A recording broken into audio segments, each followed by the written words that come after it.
네, context.xml에 bin이라고 하는 설정을 했는데 bin이라고 하는 것은 자바 객체, 자바 오브젝트라고 생각하시면 돼요. 자바의 클래스를 가지고서 생성자 호출하고 생성자를 호출해서 메모리에 생겨나 있는 그런 자바 객체를 이쪽에서는 웹 쪽에서는 bin이라고 불러요. bin. 자바 bin이라고 부릅니다. 자바 bin 설정을 하게 되면 이 클래스를 가지고서 DS라고 하는 객체를 생성해 주는 거는 누가 담당을 하느냐? 이 XML 파일을 사용하는 객체가 해주는 거예요. 이 XML 파일은 누가 사용하느냐? 스프링 프레임워크가 사용을 하는 거예요. 그러니까 루트 컨텍스트.xml이라고 하는 것은 스프링 프레임워크에서 생성하고 관리하는 자바 객체들을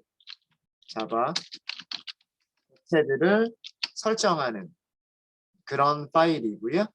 주로 여기에서 설정하게 되는 게 데이터 소스, SQL 세션, 서비스 계층의 자바 빈, 퍼시스턴스 계층의 자바 빈, 뭐 이런 것들을 우리가 관리를 하게 돼요. 여기서. 자, 여기 설정이 제대로 되어 있다면, 그러니까 여기 클래스 이름이 패키지 이름 포함해서 클래스 이름이 제대로 설정이 되어 있고, 여기 프로퍼티 네임 있죠. 이 프로퍼티 이름들은 드라이버, 매니저, 데이터 소스라고 하는 클래스가 가지고 있는 멤버 변수 이름들이에요. 그래서 여기가 대소문자가 하나라도 틀리면 안 돼요. 이 멤버 변수 이름이 클래스에 있는 멤버 변수 이름과 동일해야지만 뒤쪽에 있는 값들을 세팅할 수가 있는 거예요. 그래서 처음에 이 클래스 속성을 잘 넣었으면, 여기에 오타 없이 잘 넣었으면, 그 다음부터는 여기서는 이게 컨트롤 스페이스 하면 여기에 사용할 수 있는 프로퍼티 이름이 보여요. 이게 멤버 변수 이름이 보이는 거죠. 그럼 그거를 이용하시면 되는 거예요. 이런 식으로 이용하시면 되는 거고, 거기에 넣어주는 값들은 데이터 소스가 여러 개의 커넥션들을 만들기 위해서 필요한 값들을 넣어주는 거예요. 오라클 JDBC, 오라클 드라이버를 이용해야 되고, 만약에 SQL이면 여기 MySQL이면 MySQL 드라이버, 혹은 뭐 어떤 다른 드라이버를 이용한다면 다른 드라이버예요.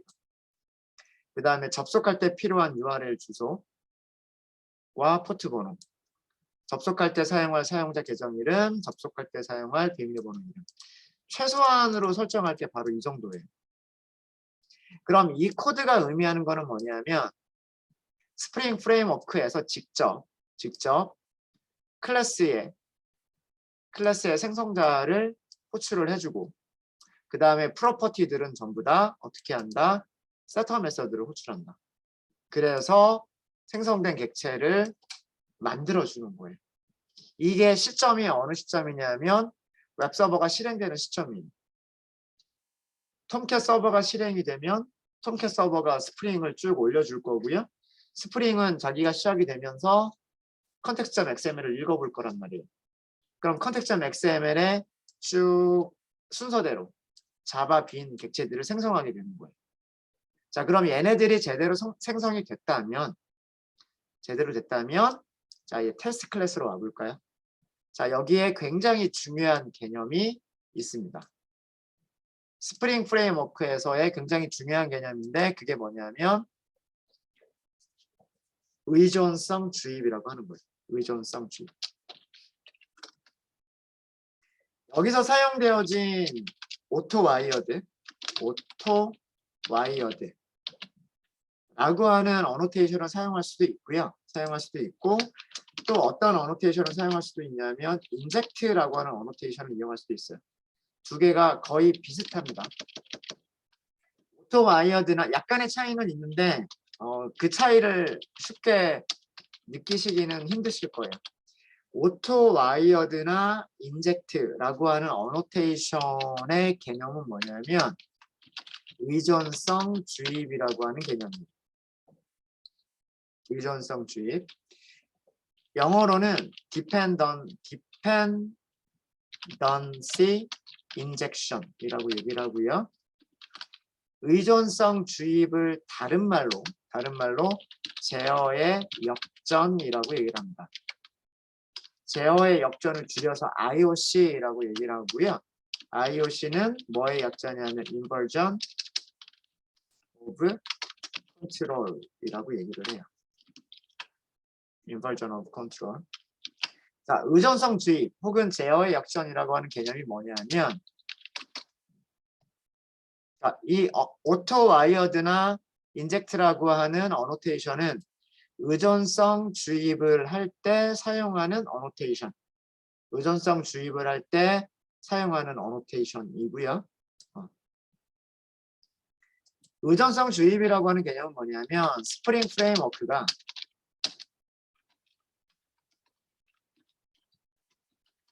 생성한 자바 객체, 이거를 자바 빈이라고 얘기를 해요. 자바 빈을 변수를 선언한 곳에 생성하고 관리하는 스프링 프레임워크가 생성하고 관리하는 자바 객체를 변수에 할당을 한다라고 하는 개념입니다.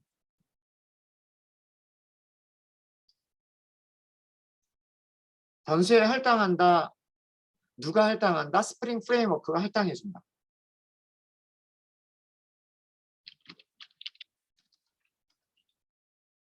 스프링 프레임워크가 이렇게 선언한 변수에 자기가 생성하고 관리하고 있는 자바 객체를 할당해 넘겨주는 거예요.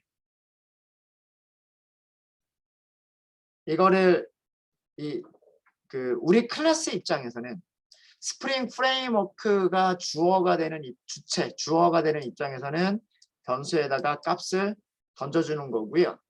우리 클래스 입장에서는 이게 바로 객체를 주입을 받는 거예요. 데이터 소스 테스트 클래스 입장에서는 우리가 만든 게 데이터 소스 테스트죠. 클래스는 객체를 주입받는 거예요. 그러니까 이런 용어를 사용한다라고 하는 거예요. 객체를 주입받는다 라고 사용을 하는 거예요. 객체를 생성하는 주체가 완전히 달라지는 거예요. 스프링을 사용하면서부터는, 자, 여러분들 우리가 그동안 예를 들어서 데이터 소스를 우리가 직접 만들고 사용을 했었단 말이에요. 그죠? 어떻게 했었어요? 여기서 직접 뭐 이렇게 해서 무슨 뭐 데이터 소스 점 get 데이터 소스 뭐 이런 식으로 메서드를 우리가 직접 호출해서 가지고 왔잖아요. 그죠? 얘가 생성되어 있는 데이터 소스를 주는 그런 메서드였었잖아요. 그죠? 이게 기존에 우리가 하던 방식이었어요. 객체를 생성하고 생성된 객체를 변수에다가 할당해주는 이런 역할은 그 클래스를 개발하는 개발자가 직접 해야 하는 그런 일이었단 말이에요. 그죠? 근데 그게 바뀐 거예요. 객체를 우리가 선언 안 해요. 클래스를 설계하는 개발자가 객체를 생성하지 않아요. 그리고 객체를 변수에다가 저장하지도 않아요. 할당하지도 않아요. 다 누구한테 맡겨요? 스프링 프레임워크한테 맡기는 거예요. 객체를 생성하는 주체와, 그러니까 컨트롤권, 제어한다, 컨트롤이라고 한다는 게 제어한다 그러잖아요. 객체들을 제어하는 것, 객체들을 생성하고 관리하는 그 제어의 주체가 클래스가 아니라 프레임워크가 되어버리는 거예요. 기존의 개발 방식은 객체를 생성하고 관리하는 제어를 누가 가지고 있었느냐? 그 객체를 사용하는 클래스가 가지고 있었어요. 데이터 소스를 사용하는 클래스는 데이터 소스 테스트였고, 그러면 데이터 소스 테스트가 직접 객체를 생성하고 자기가 만약에 해제를 해야 된다 그러면 해제하는 것도 자기가 해야 됐단 말이에요. 근데 그거를 안 해요, 이제는. 누구한테 맡겨버리는 거예요? 프레임워크한테 맡겨버리는 거예요. 자, 이게 왜 중요하냐면 의존성 주입 혹은 제어의 그러니까 의존성 주입이라고 하는 용어와 제어의 역전이라고 하는 용어는 비슷한 개념을 다르게 설명하는 용어예요. 의존성 주입은 프레임워크가 생성된 객체를 내가 주입받겠다. 그러니까 내가 직접 객체를 생성하지 않고 프레임워크가 생성하고 관리해 주는 것을 내가 선언하는 변수에 주입받겠다. 라고 해서 이것을 의존성 주입이라고 얘기를 해요. 인젝션, 주사 놓는 거를 인젝션이라고 얘기를 하잖아요. 의존성을 주입을 받는다.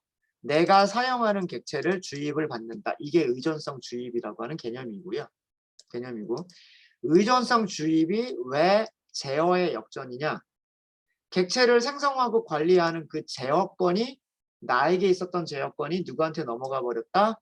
프레임워크한테 넘어가 버렸다. 그래서 제어가 역전이 돼 버렸다라고 해서 제어의 역전이라고 얘기를 하는 거예요. 그래서 이 용어들은 굉장히 중요합니다. 스프링을 공부했는데 디펜던시 인젝션을 모른다, IOC를 모른다? 그러면 안 돼요. 네. 제어의 역전 혹은 IOC 이 정도 약자는 아셔야 돼요. 인버전 오브 컨트롤이다. 제어의 역전이다라고 합니다. 자, 그러면 왜 스프링 프레임워크에서는 제어의 역전을 사용을 하느냐? 자, 아까 보죠. 데이터 소스가 생성되고 있었던 그 코드를 한번 볼게요. 데이터 소스가 생성되던 그 코드를 보면 오라클 드라이버를 사용해서 데이터 소스를 생성하고 있었어요. 자, 근데 만약에 데이터 베이스 시스템이 바뀌어 버렸어요.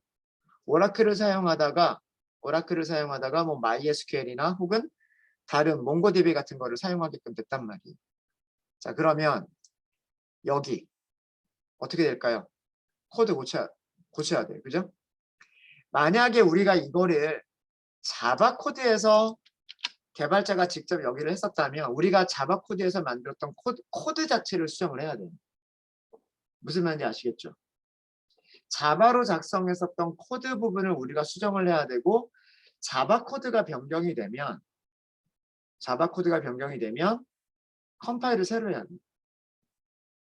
컴파일을 새로 해서 클래스 파일을 새로 만들어줘야 되죠. 웹서버에 적용해서 웹서버를 다시 실행을 시켜야 돼요. 그런데 소스 코드를 고쳐야 되는 부분이 한두 군데가 아니겠죠. 데이터 소스로 써야 되는 부분이 한두 군데가 아닐 거랍니다. 물론 그거를 뭐 유틸 클래스 하나 만들어 놓으면 유틸 클래스만 수정하면 되긴 하지만 유틸 클래스만 수정해도 되지만 그래도 어쨌든 자바 코드를 수정해야 되고 자바 코드가 수정이 되면 컴파일 새로 해야 되고 컴파일된 클래스를 자바 서버에다가 다시 톰캣 서버에 다시 적용을 해야 되고 서버 다시 시작을 해야 돼요. 그런데 XML 루트 컨텍스트 XML로 얘네들을 관리를 하게 되면 그리고 여기다가 클래스 이름만 딱 바꿔버리게 되면 나중에 오라클에서 JDBC로 바뀌었어요. 그러면 JDBC에서 사용하는 드라이버 그 다음에 JDBC로 연결하는 뭐 MySQL로 연결하는 뭐 주소 이런 것들을 여기서만 바꿔주게 되면 자바 클래스에 대한 변경은 있어요? 없어요? 없어요. 그러면 요 컨텍스트 파일만 서버에 적용해서 서버를 다시 한 번만 실행해 주면 되는 거예요. 그렇죠? 소스 코드의 변경이 줄어드는 거죠. 재활용성이 높아지는 거예요. 코드의 재활용성이 높아지는 겁니다. 의존성 주입을 사용을 하게 되면 제어의 역전을 사용하게 되면 객체를 생성하고 관리하는 주체가 내가 아니라 프레임워크가 되기 때문에 그 프레임워크만 새로 시작을 해주게 되면 코드 쪽에서 개발자가 개발하는 코드 쪽에서는 수정하는 게 하나도 없어지게 됩니다. 새로 컴파일해야 될 필요가 없어지는 거예요. 실행하는 시점에 실제로 얘 객체가 생성되고 실행되는 시점에 스프링 프레임워크가 만들어 놓은 객체를 여기다 주입을 해주는 거거든요. 그러니까 서버만 재시작을 하면 됩니다. 그래서 스프링 프레임워크에서 가장 중요한 개념 중에 하나가 바로 의존성 주입이에요. 그리고 그 의존성 주입을 하기 위해서 필요한 XML 파일이 바로 context.xml이었던 거예요. context.xml과 root context.xml과 public context.xml. 여기에 프레임워크가 관리하는 객체 클래스 이름들을 설정을 해주는 거예요. 얘네들이 생성되는 시점은 스프링 프레임워크가 시동되는 시점. 웹서버가 시작이 되고 웹서버가 스프링을 딱 시작시켜주는 그 시점에 여기 설정되어 있는 순서대로 자바 빈들이 쭉 메모리에 올라가게 되는 거예요. 그리고 메모리에 올라가면서 생성자를 2번 호출하는 게 아니에요. 여기 하나 딱 있잖아요. 그럼 생성자 딱 한 번만 호출하는 거예요. 우리가 클래스를 만들 때 굳이 싱글턴으로 만들지 않아도 스프링 프레임워크가 이 클래스의 생성자를 한 번만 딱 생성하고 그 객체를 힙에다가 딱 올려놓기 때문에 주입받을 때마다 똑같은 객체를 여러 번 주입받게 되는 거예요. 똑같은 주소에. 그래서 의존성 주입을 사용하게 되면 소스들을 재활용할 수가 있고요. 소스의 재활용성이 높아지고요. 소스의 수정을 최소화할 수가 있어요. XML만 수정하면 되기 때문에. 그래서 개발이 더 편리해지고 어떤 기능 같은 것들을 업그레이드 하기가 쉬워집니다. 네. 그리고 싱글턴으로 우리가 직접 개발을 하지 않더라도 스프링 프레임워크 자체에서 싱글턴으로 관리를 해줘요. 그래서 소스 코드의 작성이 굉장히 많이 줄어들게 됩니다. 의존성 주입이라고 하는 건 이거고요. 제어의 역전에 대한 거를 조금만 더 설명을 드리면 객체 생성과 그다음에 관리의 주체가 그 객체를 사용하는 클래스에서 프레임워크로 바뀌어버리는 거예요. 그동안에 우리는 객체를 생성하고 관리하는 것은 누가 했냐면 그 객체를 사용하려고 했었던 클래스에서 생성하고 관리를 했었는데 지금부터는 프레임워크가 객체를 생성하고 관리를 해주는 거예요. 이거를 제어의 역전이라고 얘기를 합니다.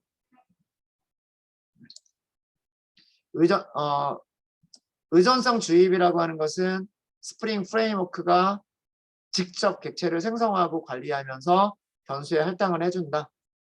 데이터 소스 클래스 입장에서는 객체를 주입받는다. 이게 의존성 주입에 대한 얘기고요. 그 다음에 제어의 역전이라고 하는 것은 그동안 내가 제어권을 가지고 있었는데 그 제어권이 프레임워크로 넘어가 버렸다. 이게 제어의 역전이에요. 두 개의 목적은 얘네들을 사용하는 목적은 소스 코드의 재활용성이 높아진다. 소스 코드의 수정을 최소화할 수 있다. 소스 코드의 수정을 최소화할 수 있다. 기능이 업그레이드 되거나 기능을 수정하거나 할 때 소스 코드의 수정을 최소화할 수 있다. 이게 의존성 주입에 대한 개념입니다. 그래서 코드를 딱 이렇게만 쓰면, 그러니까 XML 만드는 거는 되게 복잡했지만 그 XML만 딱 만들어 놓으면 소스 코드에서는 이렇게만 하면 끝나버리는 거예요. 이렇게만 하면. XML은 잘 만들어진 거 딱 가지고 와서 복사만 하면 돼요. 그죠? 어차피 데이터 소스가 우리가 그 오라클을 사용하는 동안에는 데이터 소스가 다른 걸로 변경되지 않을 거란 말이에요. 그럼 작성해 놓은 거 테스트 끝난 거를 복붙 해가지고 쓰면 되는 거예요. 대신에 이 데이터 소스를 이용하는 여러 가지 DAO 클래스들이 있겠죠. 뭐 유저 DAO, 보드 DAO 등등등 여러 DAO 클래스들에서 소스 코드 수정이 하나도 없어지게 되는 거예요. 자, 그러면 데이터 소스까지가 끝났고요. 설정 부분이. 설정 부분이. 그래서 여기에서 널이 아닌 값이 출력이 된다라고 하는 거. 중요한 거는 여기서 원래는 멤버 변수를 선언하면 여기는 디폴트로 널이 들어가는 건데 디폴트 값은 널인데 지금 채워주는 코드가 하나도 없잖아요. 그죠? 근데 DS가 널이 아니다라는 거. 이거 되게 중요합니다. DS는 널이 아닙니다. 이거 되게 중요해요.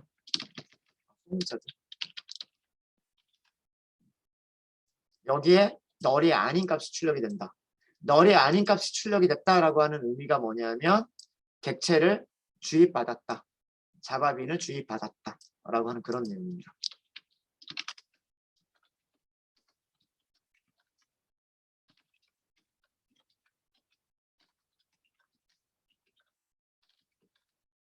주입받았다라고 하는 것을 로그를 통해서 확인을 한 거예요.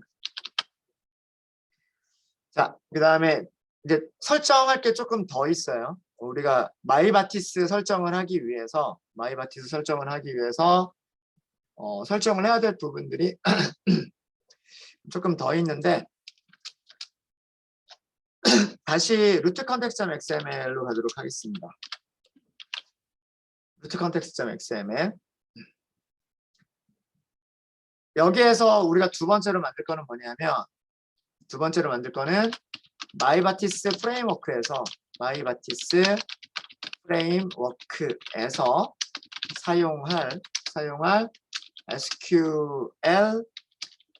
SQL 세션이라고 하는 객체가 있어요.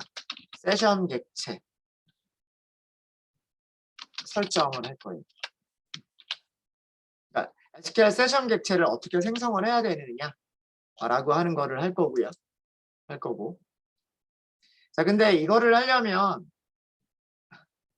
XML 파일이 두 개가 더 있어야 돼요. XML 파일이.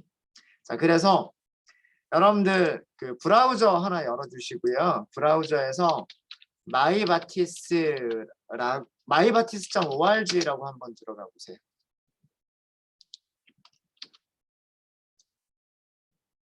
왜 블로그가 들어가지?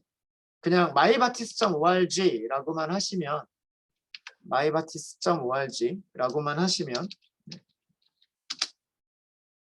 블로그가 바로 리다이렉트가 돼버리는군요.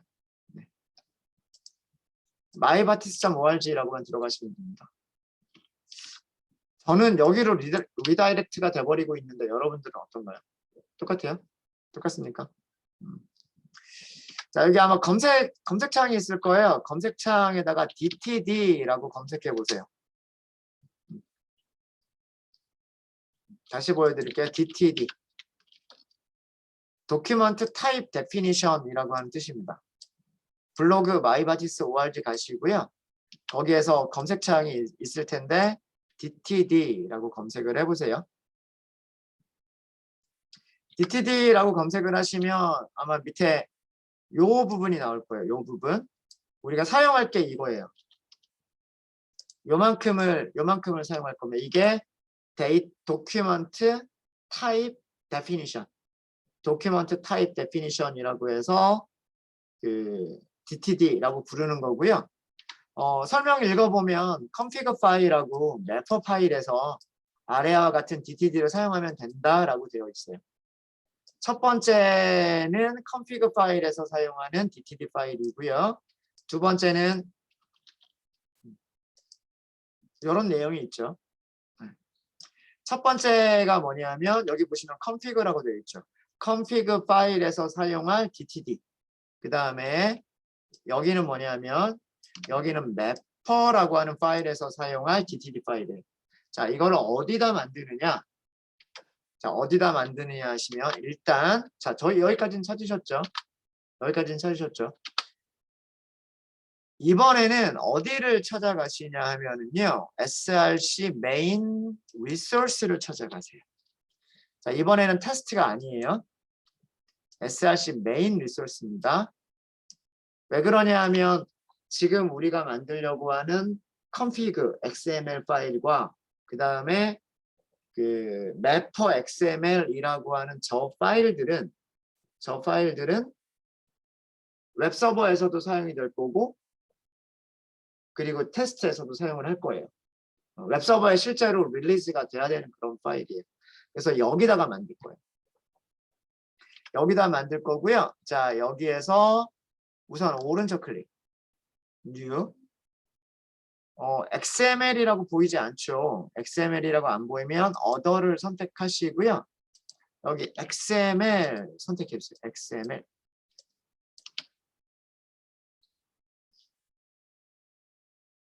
XML 선택하셨죠? 자, 그 다음에 파일 이름은 myartist config라고 하도록 하겠습니다. XML이라고는 안 쓰셔도 괜찮아요. XML이라고는 안 쓰셔도 괜찮고 폴더 경로 잘 보시고요. src main resource 그 바로 밑에서 myartist config 이렇게 만들어 주시면 됩니다. 되셨으면 finish. 그럼 여기까지밖에 안 만들어 줄 거예요. 자, 이렇게 들어갔죠? 위치. 여기까지밖에 안 만들어 줄 거예요. 그죠? 자, 이 밑에다가 무엇을 써 주시냐면 아까 여러분들이 마이바티스 홈페이지에서 찾았었던 도큐먼트 타입 중에서 config에 관련된 도큐먼트 타입. 그 부분을 복사를 하세요. 그러니까 위쪽 것만 복사를 하시고요. 여기다가 이렇게 붙여넣기를 해주세요. 독타입, 컨피규레이션 어쩌고 저쩌고 그 한 줄을 쭉 붙여주시는 거예요. 그럼 아마 끝에 이렇게까지가 되어 있을 거예요. 어쩌고 http 어쩌고 저쩌고 config.dtd 이렇게까지가 되어 있을 거예요. 됐습니까? 되셨으면 여기다가 자, 이제 저게 제대로 들어갔으면 configuration이라고 하는 부분이 이렇게 보일 거예요. 그래서 여기까지를 만들고 일단 저장. 여기까지 만드시고 저장. 되셨죠? 자, 이게 마이바티스 config 파일이에요. 여기에다가 이제 나중에 몇 가지 더 설정을 할 거예요. 나중에. 이 안쪽은 더 설정을 할 거고요.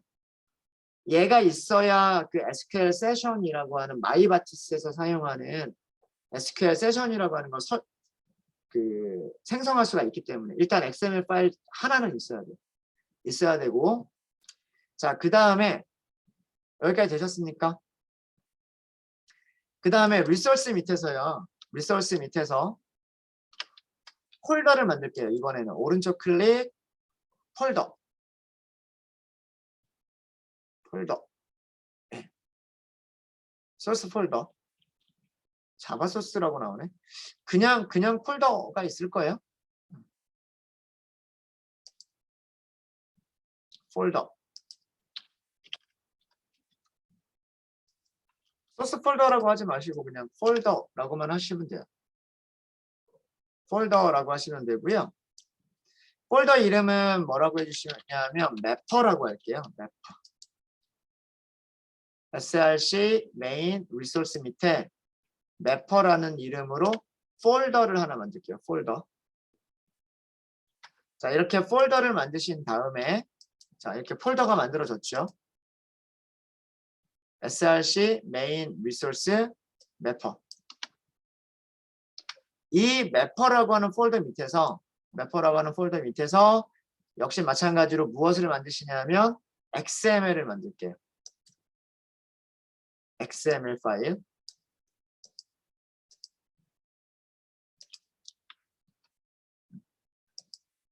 XML 파일을 선택해 주시면 되고요. 자, 그 다음에 파일의 이름은 자, 우리 이번에 파일의 이름 뭐라고 만들 거냐면 보드 매퍼라고 만들 거예요.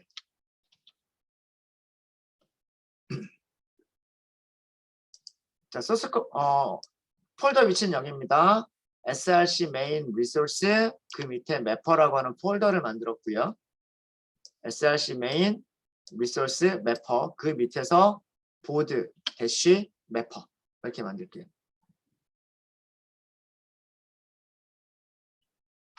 자, 이렇게 해서 finish 해주시면 돼요. 자, 그러면 여기도 마찬가지로 여기도 XML이라고 하는 것까지만 딱 나와 있을 거예요. 자, 이 위치에다가 아까 여러분들 브라우저에서 찾은 매퍼에 대한 DTD를 복사를 하시고요. 매퍼에 대한 그 DTD를 복사하신 다음에 여기를 붙여넣기. 그러면 독타입 매퍼입니다. 여기가 매퍼입니다라고 돼요. 그 다음에 퍼블릭 어쩌고 저쩌고 쭉 있어서 끝에 끝날 때 매퍼.dtd 이렇게 끝납니다. 자, 그 다음에 여기까지는 해주세요. 이 다음에 하나 더 하시고요. 무엇을 해주시냐면 여기서는 매퍼라고 하는 태그 시작하고 끝나고 여기까지 해주시고 그 다음에 여기다가 하나만 더 할게요. 네임스페이스를 뭐라고 할 거냐면 add 스프링 우리 ex2번이었죠. ex2번 매퍼.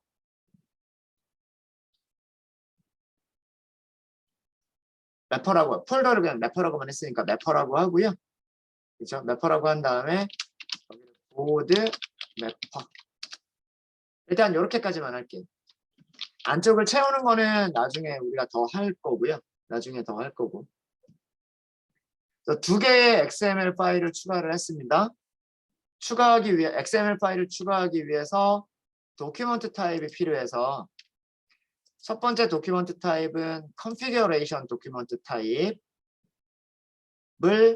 마이바티스에서 이 DTD는 우리가 외우고 다닐 수가 없어요. 그래서 마이바티스에서 이 내용을 복사해서 가지고 왔고요. 그 다음에 XML 파일의 시작은 configuration, 끝날 때 configuration 이고요. 그 다음에 매퍼라고 하는 것은 도큐먼트 타입이 매퍼라고 되어 있고요. 그 다음에 매퍼라고 시작하는 시작 태그와 끝나는 태그가 있으면 돼요. 여기에는 마치 어떤 클래스 이름처럼 이거 패키지 이름이잖아요. 패키지 이름 클래스처럼 만들어 주시는데 요거는 어디에 사용하느냐는 나중에 말씀드릴게요. 오늘 오후에 말씀을 드리고 일단 이렇게 두 개의 XML 파일이 있으면 자 다시 루트 컨텍스트 XML로 와주세요. 우리가 아까 여기를 하려고 했었잖아요. 자 여기를 하려고 했었어요. 요거 설정하기 전에 여기서도 그 클래스 이름이 자동 완성이 제대로 안 될 수 있으니까 한번 해보죠. 네. 빈이라고 하는 태그를 만드시면 되고요. 이번에는 ID 속성은 SQL 세션 일단은 팩토리라고 먼저 할 거예요. SQL 세션 팩토리.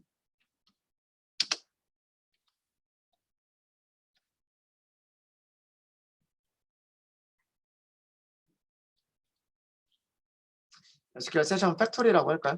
팩토리. 자, 그 다음에는 클래스라고 하는 속성이 있어야 돼요. 클래스라고 하는 속성이 있어야 되는데 클래스는 org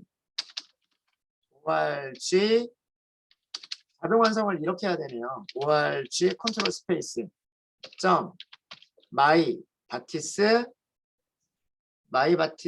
스프링이 있을 거예요. 마이바티스 스프링. 그 다음에 여기서 점 안 나오죠?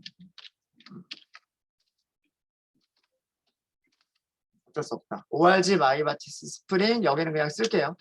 SQL 세션 팩토리 빈까지 이렇게. 이게 클래스 이름입니다. SQL 세션 팩토리 빈. 이게 클래스 이름이고요.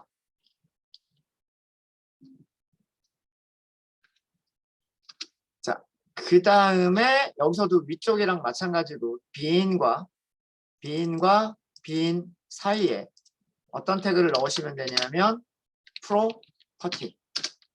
프로퍼티는 이름과 밸류죠. 첫 번째 이름 컨트롤 스페이스 해보세요. 컨트롤 스페이스 하시면 여기에 있는 녀석들을 사용할 수가 있어요. 여기에 있는 녀석들만 사용할 수 있는 거예요. 그 중에서 우리가 사용할 거는 데이터 소스. 대소문자 구별하셔야 됩니다. 데이터까지는 소문자고요. S만 대문자, source가 소문자예요. 위쪽에 클래스 이름이 제대로 오타가 없으면 패키지 이름과 클래스 이름까지가 오타가 없으면 이 프로퍼티 이름이 아마 자동 완성이 될 거예요. 되고요. 자, 여기에는 value가 아니라 reference예요. reference를 뭐라고 주시냐면 여기 ds id가 뭐였죠? id가 ds였죠. 여기를 ds 이렇게 주시면 돼요. 그리고 이걸로 이렇게 끝내시면 돼요. reference와 value의 차이점은 뭐냐면 value는 문자열 자체가 값인 경우가 value고요. 그러니까 이게 문자열이잖아요. 스컷이라고 하는 문자열이잖아요. 타이거라고 하는 문자열이죠. 이렇게 문자열 자체가 세터로 들어가는 경우 그때는 value예요.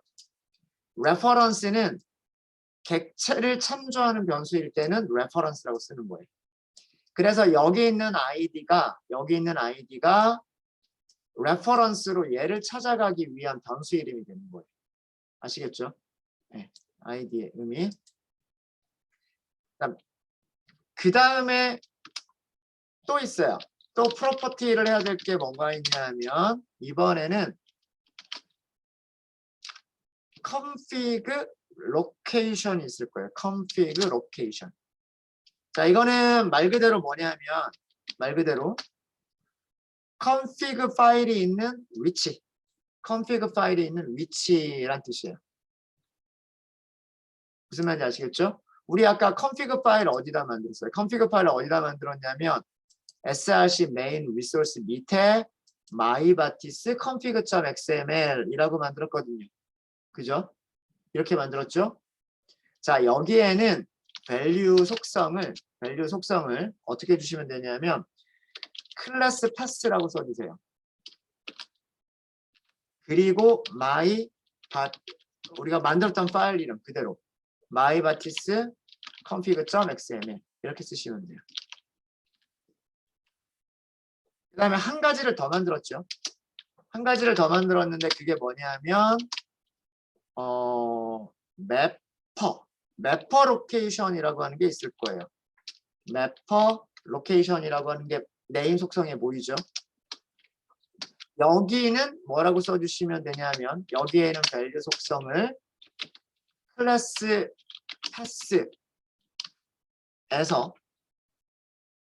패스에서 아까 폴더 이름을 매퍼라고 제가 만들었고요. 그 다음에 all.xml 이렇게 쓸게요. 여기는 이렇게 쓰는 이유가 뭐 때문이냐면 여기는 이렇게 쓰는 이유가 우리가 매퍼는 굉장히 여러 개를 만들 거기 때문이에요. 마이바티스는 XML 요거 하나로 딱 끝낼 건데 매퍼는 우리가 매퍼를 여러 개 만들 거기 때문에 이렇게 하겠습니다. 자, 여기에서 이 클래스 패스 앞에 클래스 패스라고 하는 부분이 들어가고 있는데 이 부분의 의미는 뭐냐면 web.xml을 보시면 web.xml은 없었나? 서블릿 컨텍스트가 가지고 있었나 봐요.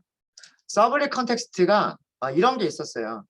리소스 폴더가 resources라고 하는 폴더가 있다. 얘가 일종의 클래스 패스예요. 클래스 패스. 그래서 여기에서 이 클래스 패스라고 하는 거는 뭐냐면 여기까지를 찾아가 주는 거예요. src main resource 혹은 밑에 src main 요 밑에도 리소스가 있죠. 여기를 찾아갈 수 있는 게 그게 클래스 패스예요. 클래스 패스고 우리는 마이바티스는 어디다 만들었냐면 리소스 바로 밑에다가 마이바티스 컨피그를 만들었고 매퍼는 어디다 만들었냐면 매퍼라고 하는 폴더 밑에다가 매퍼를 만들었단 말이에요. 그 두 가지를 써준 거예요. 마이바티스 컴피그 매퍼 폴더 밑에 있는 모든 엑셀. 자, 이것도 마찬가지로